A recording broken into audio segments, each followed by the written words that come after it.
ಇವತ್ತು ಶನಿವಾರ. ನಾವು ಎಂದಿನಂತೆ ಮೀನು ಹಿಡಿಯಲು ಎಲ್ಲ ತಯಾರಿ ಮಾಡಿಯೇ ಹೊರಟಿದ್ವಿ. ಎಂದಿನಂತೆ ಮೀನು ಹಿಡಿಯಲು ಮುಂದಾದ್ವಿ.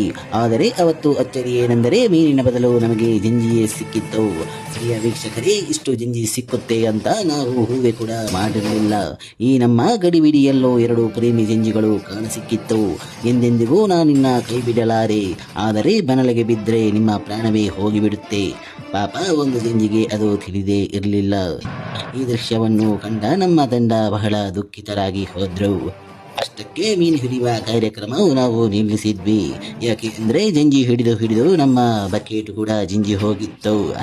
ಇನ್ನೊಂದು ಅಚ್ಚರಿ ಏನೆಂದರೆ ಜಂಜಿಯಲ್ಲಿ ಮಾಸವೇ ಇರಲಿಲ್ಲ. ಜಂಜಿಯ ಮಾಸ ಮಾಡಿತ್ತು ನಮಗೆ ಮೋಸ. ಅಷ್ಟಕ್ಕೆ ನಾವು ಅಲ್ಲಿಂದ ವಾಪಸ್ಸು ಮನೆಗೆ ಹಿಂತಿರುಗುವ ಆಲೋಚನೆ ಮಾಡಿದ್ವಿ. ಪ್ರಿಯ ವೀಕ್ಷಕರೇ, ಇನ್ನು ಸಿಗೋಣ ಮುಂದಿನ ಸಂಚಿಕೆಯಲ್ಲಿ.